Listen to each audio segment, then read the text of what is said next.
उत्तर प्रदेश के तराई क्षेत्र में आतंकवाद, यह एक ऐसा विषय है जिसके बारे में आमतौर पे लोगों को जानकारी नहीं है। ये बात है 1900 यूँ कहिए 90 से 93 के बीच की बात है। कुछ पहले बल्कि 88 से कहिए 88 से 93 के बीच की बात है।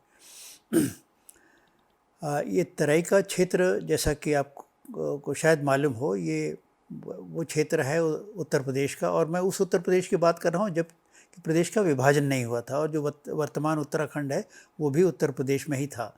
मैं उस समय के उत्तर प्रदेश की बात कर रहा हूँ। तो पहाड़ों की फुट हिल्स पे जो एरिया है, तराई का क्षेत्र है, इसमें कई ज़िले आते थे। खीरी का ज़िला था, रामपुर का है, बिजनौर का है, नैनीताल का है, पीलीभीत का है, ये सब ज़िले उसमें आते थे उस समय।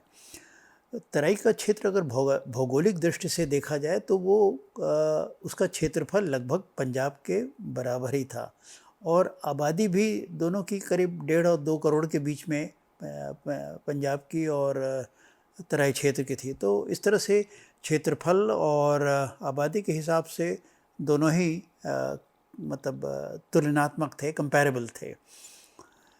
हुआ ये कि जब पंजाब में आतंकवादियों पर मार पड़ने लगी, उनकी ठुकाई होने लगी, पिटाई होने लगी, और पंजाब पुलिस का दबाव जैसे जैसे बढ़ता रहा, उस समय आतंकवादी संगठन कुछ जो थे वो भागकर तराई क्षेत्र में आ गए। इस तराई क्षेत्र में सिखों की आबादी बहुत है। हुआ ये कि पार्टीशन के बाद जब बहुत सारे सिख आए तो यह है कि इन्हें ज़मीन दी जानी है। उत्तर प्रदेश में भी कुछ लोग ये हुआ कि भाई इन्हें उत्तर प्रदेश में भी कुछ ज़मीन दीजिए।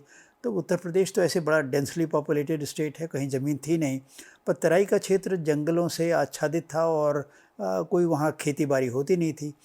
उस समय सिखों को ये ज़मीन बड़े सस्ते दाम पे मिल गई।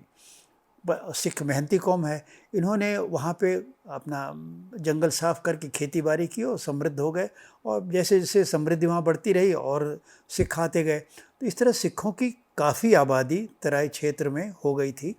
और जब पंजाब में आतंकवादियों पर दबाव पड़ा तो उन्हें ये सोचा कि भाई कहीं ऐसी जगह चला जाए जहाँ सिखों की आबादी अच्छी हो, ताकि वहाँ हमें शरण मिल सके।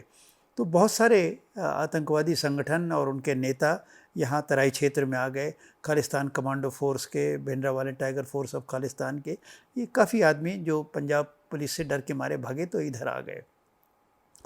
अब इधर आ गए तो उन्हें खाली तो नहीं बैठना है, यहाँ भी कुछ हरकत करनी है। और ये आंकड़े ऐसे हैं कि 1991 में करीब 147 इन्होंने हत्याएं की। और मतलब प्रदेश के लोग घबरा गए कि भाई ये क्या चक्कर है। और उसी 1991 में मैं डीजीपी यूपी तैनात होके गया था। तो जब मैं तैनात होके गया तो मैंने देखा कि फोर्स से जो प्रतिक्रिया है वो कुछ इस तरह की थी कि सर ऐसा है, हम डकैती तो हम डकैतों को पकड़ लेते हैं, लुटेरों को पकड़ लेते हैं, सांप्रदायिक तत्वों के खिलाफ कार्रवाई कर लेते हैं, हर तरह के अपराध का तो हमें उपाय मालूम है, पर ये आतंकवाद से कैसे निपटा जाए ये तो हमने कभी इसको हमें न इसकी कभी सिखलाई हुई थी, न हमें इसकी कोई जानकारी है। तो इससे कैसे निपटा जाए हमारे तो समझ में नहीं आ रहा है। तो अब जब समझ में नहीं आ रहा तो हमारे पहले हुआ ये कि लोगों ने सोचा कि भाई आतंकवाद को अगर आतंकवाद के रूप में लिया जाएगा तो ये हो जाएगा कि देखिए प्रदेश में कानून व्यवस्था बिगड़ गई, प्रदेश में आतंकवाद आ गया, इस बात को हमें मानना पड़ेगा। इस बात को मानने के लिए भी बहुत लोग नहीं तैयार थे। तो जो हत्या की घटनाएं हुई उसको आतंकवाद की घटना नहीं मान के उन्होंने मर्डर के इंसिडेंट के रूप में, खैर मर्डर तो था पर उसमें आतंकवाद से संबंधित कोई मतलब जिस तरह से आतंकवाद से निपटा जाता है उस तरह से निपटने के बजाय उन्होंने उसको एक simple law and order incidents लेना शुरू किया। जो भी घटनाएं आतंकवादी करें उनको लॉ एंड ऑर्डर की क्रिमिनल इंसिडेंट्स के रूप में लेना शुरू किया, और आतंकवाद की घटना के रूप में नहीं। जब किसी घटना को आप गंभीरता से नहीं लेंगे तो आप उसको सही ढंग से टैकल भी नहीं कर सकते।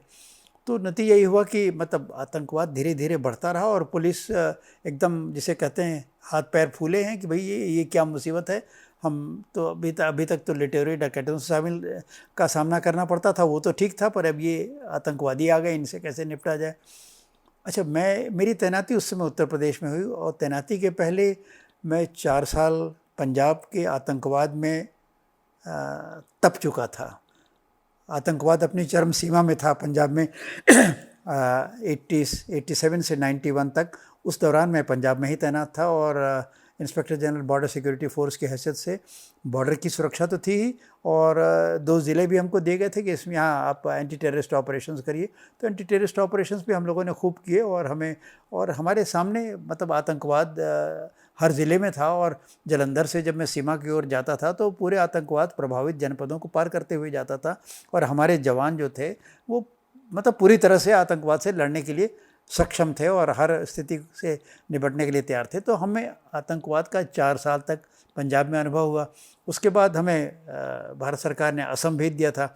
असम में उल्फा विद्रोही बड़े सक्रिय थे, वहाँ भी करीब 6-7 महीने में रहा। तो उल्फा विद्रोहियों से भी निपटने में मुझे अच्छी सफलता मिली थी।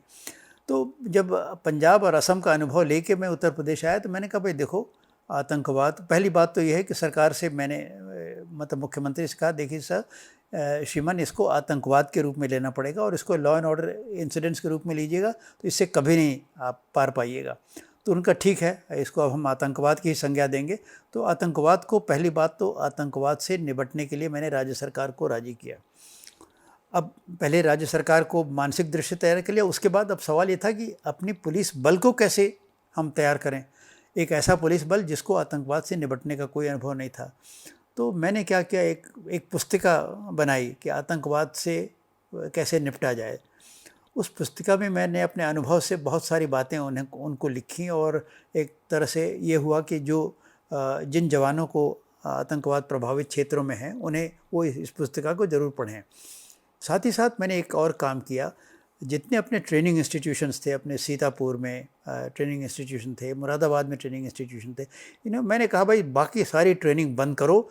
इस समय हर ट्रेनिंग इंस्टीट्यूशन में हम यहाँ तराई क्षेत्र में तैनात जवानों को तुम्हारे पास भेज रहे हैं और इनको फील्ड क्राफ्ट की, टैक्टिक्स की, गुरिल्ला वॉरफेयर की ट्रेनिंग दो। मतलब उनको आतंकवादियों से लड़ने का ये समझ में तो आए क्या टैक्टिक्स हो। आप मतलब जंगल में कैसे ऑपरेशंस करें, क्या आपके फील्ड क्राफ्ट होने चाहिए, क्या आपको एहतियात लेना चाहिए, एम्बुश आप न होए इससे बचने के लिए क्या करना चाहिए, एम्बुश में फंस जाएं तो कैसे उससे निकलने के लिए क्या करना चाहिए, आपके पास हथियार कैसे होने चाहिए, ये सारी बातें। हमने कहा भाई सारे के ट्रेनिंग इंस्टीट्यूशन इस समय बाकी काम बंद करो, हमारे जवानों को आतंकवाद से लड़ने का प्रशिक्षण दो। तो मतलब बैच के बाद, और मैंने कहा भाई देखो मेरे पास ज़्यादा टाइम नहीं, बस 15 दिन 1 महीने के अंदर इनको ट्रेन करो और वापस भेजो, क्योंकि अब हमें लड़ाई तो हमारे सामने है। अब हम ये कहें कि हम 2-3 साल तैयारी करेंगे उसके बाद लड़ेंगे तो उस समय तक तो यहाँ कोहराम मच जाएगा। हमें तो तुरंत आदमी चाहिए लड़ने के लिए। तो मतलब कैप्सूल कोर्सेज करके उनको सब ट्रेनिंग कर के वापस तराई क्षेत्र में भेजा गया। और फिर मैंने कहा कि मतलब राज्य सरकार से बात की कि देखिए जो तराई प्रभावित जनपद हैं, ये पीलीभीत है, नैनीताल है, लखीमपुर खीरी है वगैरह, इन जगहों में पुलिस अधीक्षक मैं चुनूंगा और मैं जिसको कह दूं उसी को भेजिए आप, कोई ऐसे वैसे आदमी नहीं जाएंगे। मैंने फिर उन मतलब जो मुस्तैद और कहिए कि मतलब दबंग पुलिस अफसर जो लड़ने के लिए तैयार हों, मरने मारने के लिए तैयार हों, ऐसे अफसरों को मैंने चुन के पुलिस अधीक्षक के रूप में मांगा और ये लोग फिर यहाँ पे तैनात हुए।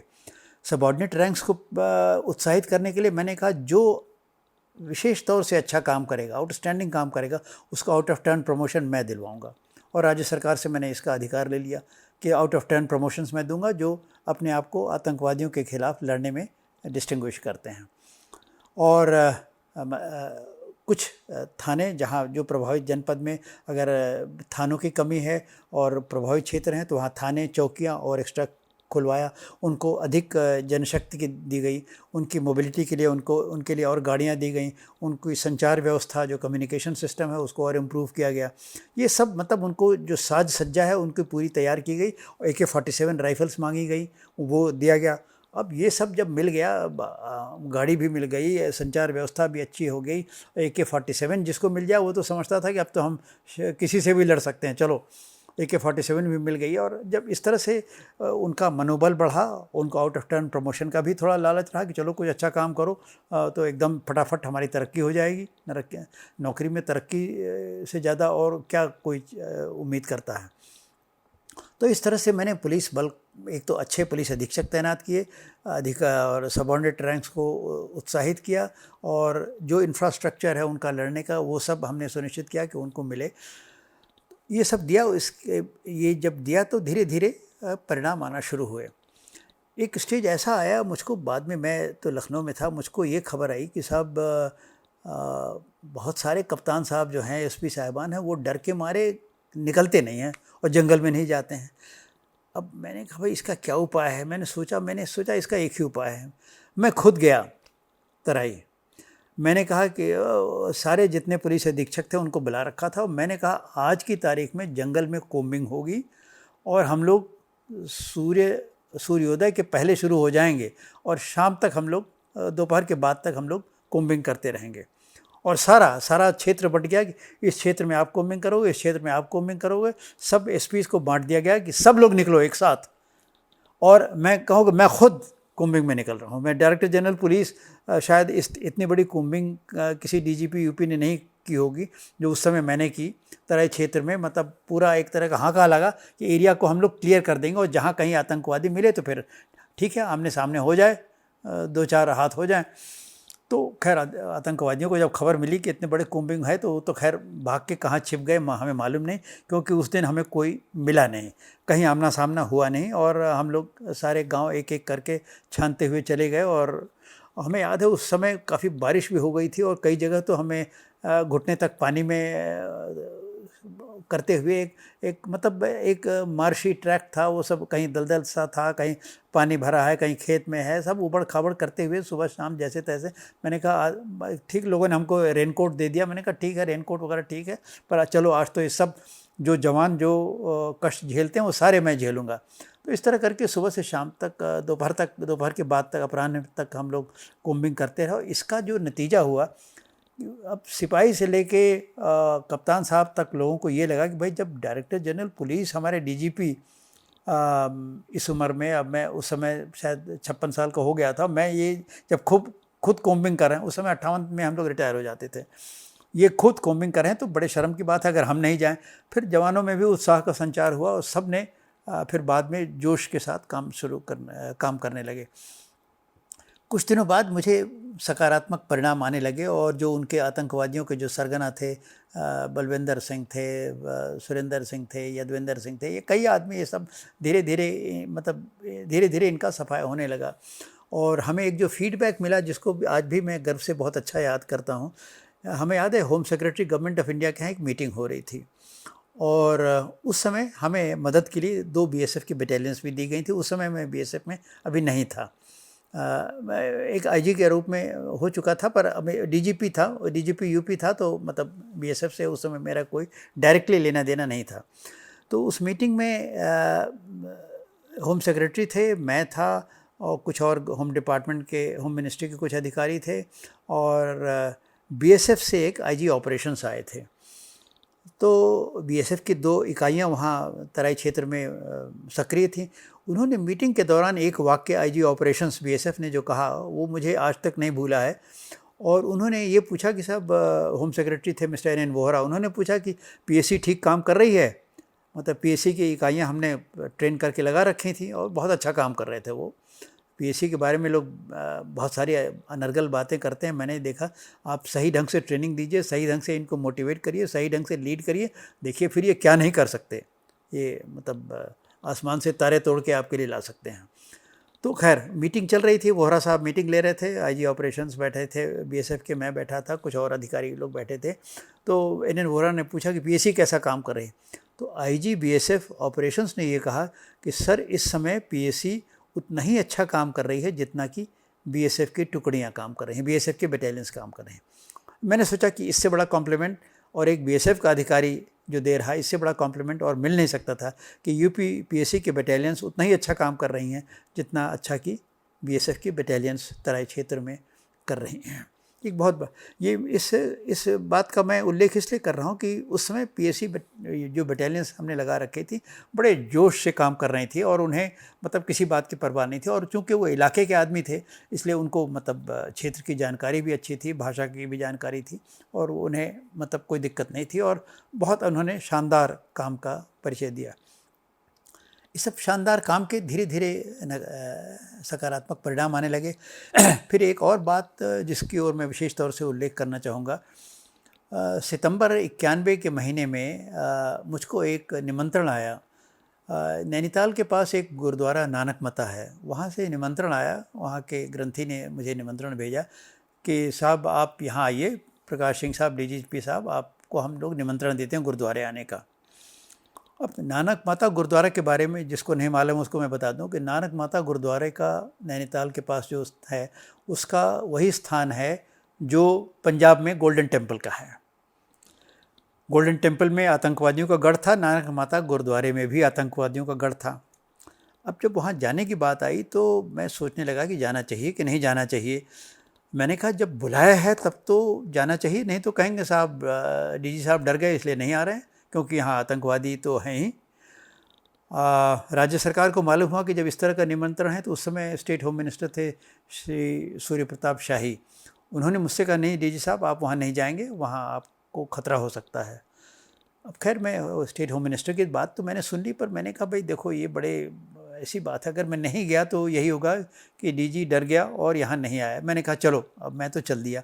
राज्य सरकार ने मना किया था, फिर भी मैं चला गया और नानक माता के गुरुद्वारे में तो मेरे पास मैं पुलिस बल लेकर गया था, पर गुरुद्वारे के अंदर तो पुलिस बल जा नहीं सकता था, हथियार भी नहीं ले जा सकते थे।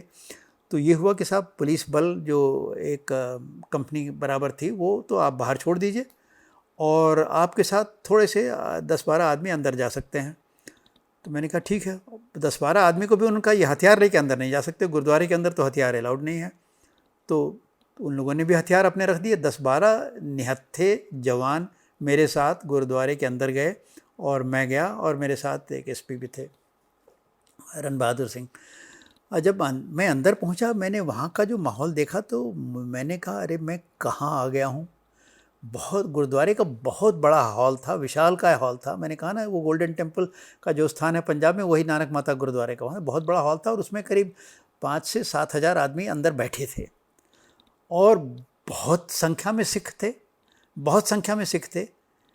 और सिख में अब उसमें कौन आतंकवादी है कौन नहीं है ये तो हम मुझको नहीं मालूम, पर मुझको बताया गया, बाद में बताया गया कि साहब इसमें भारी संख्या में आतंकवादी भी आए थे। डीजीपी के आज सुनना है कि क्या बोलने आया है डीजी यहाँ का, देखें क्या बोलता है डीजी। अच्छा, मैं जब अंदर गया तो मैंने सोचा कि अब तो ठीक है, अब आ गए हैं, ईश्वर मेरी रक्षा करेंगे, अब तो कोई भागने का सवाल तो है नहीं, अब आ गए तो आ गए, शेर की नाद में घुसे हैं, अब देखा जाएगा जो होगा।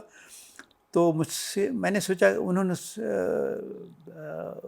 ये था कि थोड़ी देर आप बोलिएगा, तो थोड़ा मेरा स्वागत किया, उसके बाद मुझसे बोलने कहा गया। मैंने सोचा यहाँ ज़्यादा क्या बोलना है, 10 मिनट 5-10 मिनट बोलेंगे और उसके बाद चलेंगे। यहाँ एक आना था, सो आने का प्रक्रिया पूरी हो गई। जब बोलने शुरू किया तो मुझे कुछ हो गया, क्या हो गया ये तो मैं उसका अगर मैं कहूँ तो आप मतलब आपको समझ में नहीं आएगा। मुझे कुछ डिवाइन इंस्पिरेशन हो गया। और जैसे मैं एक आदमी होता है जो कोई जब डिवाइन इंस्पिरेशन हो गया, मैं पूरे 40 मिनट तक नॉन स्टॉप बोलता रहा। कोई तैयारी नहीं थी, कोई लेक्चर बना के नहीं गया था, पर 40 मिनट तक बोलता रहा। मैं इतिहास का विद्यार्थी था, पहले तो मैं सिख इतिहास के बारे में पूरा बोल गया कि कैसे सिख धर्म का कैसे सिख धर्म किन परिस्थितियों में गुरु नानक ने इसकी स्थापना की, कैसे पहले गुरु हुए, दूसरे गुरु हुए, गुरुओं ने कैसे मुग़लों से लड़ाई ली, कैसे सिख धर्म के लोग हिंदुओं की रक्षा के लिए हमेशा आगे आते रहे, कैसे सिख आज़ादी के बाद बराबर पश्चिमी सीमा पर हमारी ढाल बने रहे। ये सारी बातें मैं बोलता गया, पूरी हिस्ट्री मैंने सिखों की ट्रेस की। और मैंने कहा आज बड़े अफसोस की बात है कि वही सिख कौम जो हमारी ढाल थी पश्चिमी सीमा पर, कोई हमें हिंदुस्तान में घुस नहीं सकता सिखों को पार किए बिना, वो सीमा आज हमारे लिए खतरे का विषय बन गई है। हमें बड़े अफसोस होता है, बड़ी शर्म आती है। और फिर मैंने ये सब करने के बाद फिर मैंने ये कहा कि देखिए, आप लोगों को हमसे पुलिस से शिकायतें हैं, सरकार से शिकायतें हैं। मैं एज डायरेक्टर जनरल पुलिस इस बात की गारंटी लेता हूँ, आपके सामने मैं शपथ लेता हूँ कि आपके खिलाफ अगर कोई बेइंसाफ़ी हुई है मुझे बताइए, मैं उसका उपाय करूँगा। कई लोगों ने मुझसे कहा कि आपके खिलाफ गलत टाडा के मुकदमे लगाए गए हैं। बेगुनाह सिखों के खिलाफ, उस समय terrorist and disruptive activities prevention act था, टाडा कहा जाता है, कि टाडा के अंतर्गत जो चला गया वो तो साल भर के साल भर तक अंदर रहता था, कि फर्जी टाडा केसेस। मैंने कहा जो आप समझते हैं फर्जी टाडा केसेस है मेरे पास लेकर आइए, मैं उन केसेस को विड्रॉ कराऊंगा। मैं ये आपको यहाँ वचन देता हूँ, परंतु वचन देने के साथ मैं ये भी कह रहा हूँ कि अगर आपने हथियार उठाया सरकार के खिलाफ तो आपको बख्शा नहीं जाएगा, आपको बख्शा नहीं जाएगा। बिल्कुल किसी बेगुनाह आदमी को न मारा जाएगा न सताया जाएगा, और अगर कोई ऐसा दृष्टांत हुआ है तो मैं उसका निराकरण करने के लिए जिम्मेदारी लेता हूं और उस जो दोषी अधिकारी हो उसको दंडित भी करूंगा। परंतु हथियार अगर आपने उठाया, विद्रोह अगर आप किया तो बख्शा नहीं जाएगा। मैंने ये मेरा वहाँ बातचीत करने का संदेश था।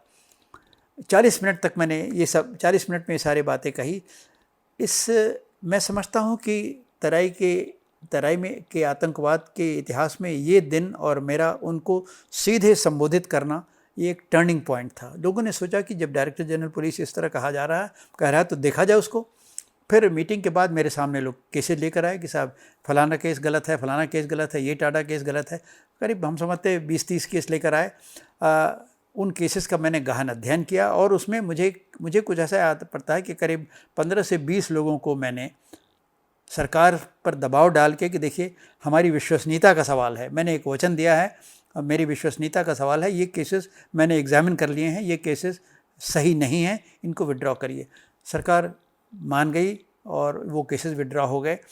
तो इस तरह से और जो भी और मेरे सामने बातें बताई गई, मैंने हर घटना के बारे में संबंधित एसपी से बात की, उनसे कहा और कहा देखो इसमें इंसाफ होना है। इंसाफ हुआ, टाडा के फर्जी केसेस वापस किए गए और इन सब बातों से पूरे इलाके में ये बात फैल गई कि भाई डीजीपी जो कहता है वो करता है। ये पूरी बात फैल गई। वहाँ के गुरुद्वारा प्रबंधक कमेटी के जो चेयरमैन या वाइस चेयरमैन कोई थे, दलजीत सिंह, उनका एक बयान इंडिया टुडे में छपा था, जो पुराने एडिशन आज भी निकाल के देखा जा सकता है। उन्होंने ये कहा कि प्रकाश, हमें राज्य सरकार जो कहती है उसकी बात पर विश्वास हो या ना हो, पर अगर प्रकाश सिंह डीजीपी कोई बात कहते हैं तो उनकी बात पर हमें पूरा विश्वास है। ये बयान मतलब मेरी विश्वसनीयता इतनी बढ़ गई। जब विश्वसनीयता बढ़ गई और पुलिस पे लोगों का विश्वास हो गया तो एक और बड़ी अच्छी चीज़ हुई। वो क्या? हमारे पास सूचनाएं आने लगी, इन्फॉर्मेशन आने लगी, इंटेलिजेंस आने लगी कि साहब वहाँ पे फलाना आतंकवादी बैठा है, वहाँ पे फलानी जगह हथियारों का जखीरा है। जब इन्फॉर्मेशन आने लगी और जन सहयोग हमें मिला तो फिर हमें आतंकवादियों को मारने में कोई दिक्कत नहीं हुई। Bhindranwale tiger force of Khalistan के, भिंडरावाला कमांडो फोर्स के, इनके कई सारे नेता एक के बाद एक मारे गए इंटेलिजेंस बेस्ड ऑपरेशंस में। मतलब हमें सूचनाएं मिलती थीं, गोपनीय सूचनाएं, लोग सहयोग करने लगे कि भाई जब पुलिस हमारे साथ न्याय कर रही है तो फिर हम पुलिस को भी हम मदद करें। ये कहाँ से आतंकवादी पंजाब से आ गए हैं, कमबख्त आ गए हैं और हमारे यहाँ उन्होंने माहौल बिगाड़ दिया है तराई से, तो इनको पुलिस की मदद करके इनको ख़त्म कराओ भाई। हम जैसे शांति से अपना जीवन चलाते हैं वैसे शांति से ज़िंदगी चलाना चाहते हैं। इस तरह से सूचनाओं का जब प्रवाह शुरू हुआ तो आतंकवादियों का दमन आसानी से हो गया। और एक बात और मैं कहूँगा, मैंने फोर्स को बड़ी सख्ती से कह रखा था कि कोई कोल्ड ब्लडेड किलिंग्स नहीं होंगी, कोई फर्जी इनकाउंटर नहीं होगा, खबरदार से। जो कुछ ऑपरेशंस हुए सब क्लीन ऑपरेशंस हुए, हॉट परसूट में ऑपरेशंस हुए, और जो लोग मारे गए उनके बारे में कभी कोई फर्जी इनकाउंटर का आरोप नहीं लगा, न कोई जांच की मांग हुई। सब बातें मतलब धीरे धीरे करके हम लोगों ने इस तरह से हम धीरे धीरे आतंकवादियों पर हावी होते चले गए, आतंकवादियों से हावी होते चले गए। और जब तक मैंने छोड़ा तब तक करीब करीब आतंकवाद समाप्त हो गया था और मेरे सक्सेसर को बस एक तरह से मामले को एक तरह से समेटना था। आतंकवाद की लड़ाई एक मतलब पुलिस बल को पहले तो ये समझ में आ गया कि आतंकवाद है, फिर आतंकवाद से कैसे लड़ना है ये उनको समझ में आ गया। आतंकवाद से लड़ने के लिए जो उत्साह चाहिए, जो मोटिवेशन चाहिए, जो जज्बा चाहिए, वो भी हमने दे दिया। अच्छे अधिकारियों के नेतृत्व में वो लड़े और आतंकवाद पे वो बहुत जल्दी हावी हो गए और सकारात्मक परिणाम हमें बहुत कम समय में मिले। अब इस तरह से जब आतंकवाद के हमने तो अपने रहते उनकी कमर तोड़ दी थी। अब बाद में हमारे सक्सेसर को केवल ये था कि अब केवल झाड़ू लगा के अब इलाके को अब साफ़ करना है, तो वो भी उसमें थोड़ा समय और लगा। और इस तरह से करीब 19 से आप यूँ कहिए कि 88 से 93 का समय ऐसा था जब 93-94 तक भी कह सकते हैं आप, जबकि तराई में आतंकवाद का प्रकोप था। और 91 से मैंने इसको टेकअप शुरू किया और इसको यूँ समझिए कि 92 ख़त्म होते होते मैंने इस पे एकदम हावी हो गया था। इसी दौरान दो और बातें हैं जो इससे संबंधित हैं। उन्हीं दिनों हरिद्वार का कुंभ होने वाला था और मैं डीजीपी था। अच्छा, आतंकवादियों ने कह रखा था, खुलेआम कह रखा था कि कुंभ में तो हम कोई बड़ी घटना का अंजाम देंगे। अब एक तरफ मुझे आतंकवादियों से लड़ना है, दूसरी तरफ कुंभ की सुरक्षा भी करनी है। अब कुंभ में मैंने बड़े अच्छे अधिकारियों को लगाया, पर हम लोग परेशान तो थे ही। मैं कुंभ में कई बार गया, वहाँ भी मैंने वहाँ की सुरक्षा व्यवस्था भी मैंने देखी, इंश्योर किया कि वो सुदृढ़ व्यवस्था हो। बहरहाल ईश्वर की दया से वो कुंभ शांतिपूर्वक संपन्न हो गया, आतंकवादियों के मतलब निश्चित धमकी और ख़तरे के बावजूद आतंकवाद संपन्न हो। एक और इंटरेस्टिंग घटना है, उसके साथ मैं अपनी बात को ख़त्म करूँगा। आतंकवादियों ने देखा भाई ये प्रकाश सिंह ने बड़ी मुसीबत कर रखी है, तो उन्होंने एक अखबार में एक नोटिस निकलवाई। नोटिस क्या निकलवाई, एक वार्निंग ये थी कि 1992 के दिसंबर तक डीजीपी नहीं बचेंगे और इनकी हत्या हो जाएगी। ये उन्होंने अखबार में निकलवाया और अखबार में निकला तो मेरे घर के लोग चिंतित हुए, पर मुझे चिंता इसलिए नहीं हुई कि मैं तो इससे ज़्यादा आतंकवाद पंजाब में निपट चुका था और इससे बड़े बड़े ख़तरे मैं झेल चुका था। मैंने कहा था ठीक है, इतने ख़तरे आए हैं, ये भी इससे भी निपट लेंगे। तो खैर वो मेरे ऊपर ऐसे कोई जानलेवा हमला तो नहीं हुआ। इंटेलिजेंस डिपार्टमेंट ने मुझे अलर्ट कर दिया था और कुछ मेरी सुरक्षा भी बढ़ा दी थी, कुछ हुआ नहीं। पर यह है कि मेरे जान मारने का भी आतंकवादियों ने धमकी दी थी कि, पर खैर वो मैं सुरक्षित ही रहा और आतंकवाद पे हमने इतने कम समय पे विजय पाई। मतलब यूँ कहिए कि 2 साल के अंदर हमने आतंकवाद में विजय पाई।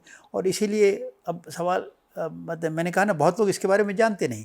आतंकवाद जहाँ लंबा खींचता है या तो इसलिए लंबा खींचता है कि आतंकवाद की जड़ें बड़ी गहरी हैं, एक विदेशी ताकत उसको हवा दे रही है, जैसा पंजाब में है, जैसा इस समय कश्मीर में है, तो वहाँ तो आतंकवाद लंबा खींचता है। पर कहीं कहीं मैं समझता हूँ पुलिस के अक्षमता के कारण और सही स्ट्रेटजी और टैक्टिक्स न होने के कारण, राज्य सरकारों की प्रतिबद्धता न होने के कारण आतंकवाद कई जगह, मैं नाम नहीं लेना चाहूँगा, पर नक्सल विद्रोह जो कई जगह जिस पर हम हावी नहीं हो पा रहे, मैं समझता हूँ कि वो राज्य सरकारों की कमज़ोरी है और वहाँ की लोकल पुलिस की भी मतलब अक्षमता के कारण है। वो खींचा चला जा रहा है, इसलिए लोग समझते हैं कि बहुत गंभीर समस्या है, इसलिए इसका समाधान नहीं हो रहा।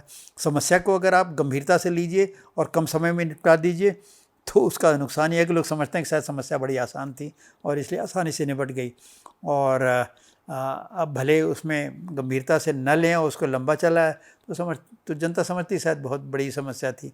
तो आतंकवाद जो तराई में था उसकी जानकारी ज़्यादा लोगों को इसीलिए नहीं है कि वो 2 साल के अंदर उस पर हम हावी हो गए और उसकी कमर तोड़ दी गई।